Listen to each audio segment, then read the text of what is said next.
Assalamualaikum warahmatullahi wabarakatuh. Nama saya Aditya Rahman Hermanto. Saya akan mempresentasikan materi mengenai membaca dokumen undang-undang dan membaca esai. Sebelumnya, mohon izin kepada Bapak Nur Irwansyah selaku dosen pengampu mata kuliah membaca. Untuk materi yang pertama adalah membaca dokumen undang-undang. Pengertian dokumen undang-undang. Yang pertama, undang-undang. Undang-undang adalah peraturan negara yang memiliki kekuatan hukum yang mengikat.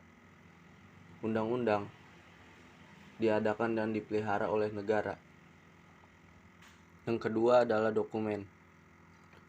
Dokumen adalah data, rekaman, atau informasi yang dapat dilihat, dibaca, atau didengar dan dapat dikeluarkan dengan atau tanpa bantuan suatu sarana baik yang tertuang di atas kertas atau benda fisik apapun selain kertas maupun terekam secara elektronik.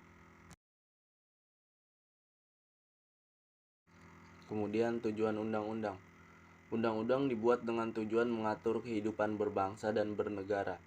Undang-undang bersifat mengikat. Setiap masyarakat berkewajiban menghormati undang-undang. Undang-undang berlaku untuk seluruh masyarakat. Selanjutnya, isi dan bahasa undang-undang. Isi dan bahasa undang-undang disampaikan dengan bahasa sendiri, yaitu bahasa undang-undang, yang bertujuan untuk mengikat banyak orang, sehingga kalimat undang-undang wajib tertata rapi, jelas, dan tidak rancu. Lalu ciri dokumen undang-undang. Ciri dokumen undang-undang berisi peraturan kehidupan berbangsa dan bernegara, menggunakan bahasa yang jelas, tertata, dan tidak rancu, dikeluarkan oleh pemerintah, bersifat fleksibel, tertulis, formal, diterbitkan melalui buku undang-undang. Keterampilan dalam membaca undang-undang. Yang pertama adalah kemampuan membaca literal undang-undang. Yang kedua adalah kemampuan membaca kritis. Yang ketiga adalah kemampuan membaca kreatif undang-undang. Kemudian langkah-langkah membaca dokumen undang-undang. Yang pertama adalah prabaca, yang kedua adalah saat baca, yang ketiga adalah pasca baca. Lalu contoh dokumen undang-undang dan bahasa undang-undang.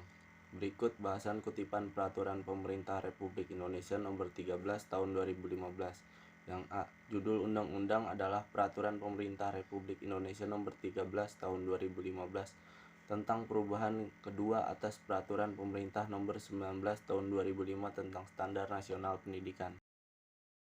Undang-undang tersebut dikeluarkan berdasarkan pertimbangan Peraturan Pemerintah Nomor 19 Tahun 2005 tentang Standar Nasional Pendidikan sebagaimana telah diubah dengan Peraturan Pemerintah Nomor 32 Tahun 2013 tentang Standar Nasional Pendidikan belum dapat memenuhi kebutuhan pendidikan saat ini.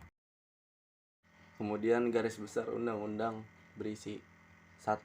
Pengertian standar nasional pendidikan. Pendidikan formal, pendidikan non formal, standar isi, standar kompetensi, kelulusan, standar proses pembelajaran, standar penilaian pendidikan. Yang kedua, undang-undang tersebut terdapat pasal-pasal dari Peraturan Nomor 32 Tahun 2013 yang disesuaikan dengan kebutuhan pendidikan saat ini. Terdapat pada pasal 66, 67, 68, dan pasal 69. Materi selanjutnya adalah membaca esai. Pengertian esai. Menurut Perlindungan Pardede, secara etimologis, kata esai berasal dari verba Perancis yang diadopsi dari kata essayer, berarti mencoba, sedangkan dalam bahasa Inggris, esai memiliki arti upaya atau percobaan. Sedangkan menurut Kamus Besar Bahasa Indonesia, esai adalah suatu karangan prosa yang membahas suatu masalah secara sepintas, lalu dari sudut pandang pribadi penulis. Tujuan dari esai adalah membuat pembaca dapat melihat sudut pandang yang berbeda mengenai suatu permasalahan. Selain berdasarkan data dan fakta, narasi dalam sebuah jenis tulisan ini haruslah logis dan mudah dipahami oleh pembaca. Kemudian ciri-ciri esai. Yang pertama, singkat. Isinya tidak panjang dan dapat dibaca dalam waktu yang singkat atau tidak banyak membutuhkan waktu. Yang kedua, personal. Pada jenis tulisan ini terdapat gagasan penulis mengenai sikap, pandangan, dan argumentasi secara subjektif yang dipaparkan dalam jenis tulisan ini. Setiap esai akan berbeda dengan jenis tulisan yang lain berdasarkan gaya pembeda dari penulisnya. Yang keempat adalah kebutuhan penulis. Esai tersebut akan memenuhi persyaratan penulisan, yaitu dimulai dari pendahuluan dan diakhiri dengan simpulan dan penutup secara logis dan runtut. Yang kelima adalah tidak selalu utuh. Jenis tulisan tersebut hanya membahas poin-poin yang penting saja atau pembahasan detail mengenai suatu hal tertentu sehingga tidak semua aspek dibahas. Yang keenam, berbentuk prosa. Esai atau karangan tersebut bersifat naratif dalam penjelasannya, sehingga dalam jenis tulisan ini, penjelasan dengan narasi-narasi atau berkaitan dengan pemberian informasi tertentu yang diungkapkan oleh penulis. Kemudian struktur esai. Yang pertama adalah pembuka. Bagian pendahuluan dalam jenis tulisan ini berisi pernyataan-pernyataan secara umum yang akan dibahas. Selain itu, membahas juga latar belakang atau alasan jenis tulisan ini mengenai suatu topik. Yang kedua adalah isi atau pembahasan. Bagian pembahasan atau isi ini berisi inti dari permasalahan yang diungkapkan oleh penulis berdasarkan pandangannya. Pada bagian ini berisi data dan fakta. Yang ketiga adalah simpulan atau penutup.